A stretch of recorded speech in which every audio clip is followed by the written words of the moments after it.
The internet is full of great deals, opportunities, and fantastic giveaways, but not all of them are genuine.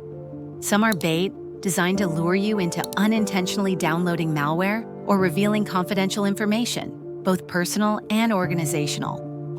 Some of the more popular bait includes promo offers, available through pop-up ads, direct messages, or social media posts. These offers promise the world, but lead only to theft or compromised networks. Fake dating app profiles.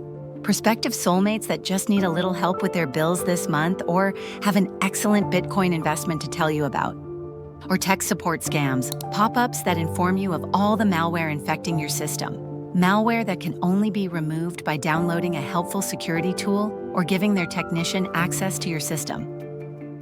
To spot a baiting attack, look out for unexpected prizes, time-sensitive offers, or opportunities that are just too good to be true. And to avoid getting trapped, never click on suspicious links, be careful what information you provide online, and use an ad blocker and up-to-date antivirus. If you do get caught in a baited trap, contact your IT department immediately, contain any infected devices, and reset your passwords. By following these steps, you can avail of all the internet has to offer, genuinely.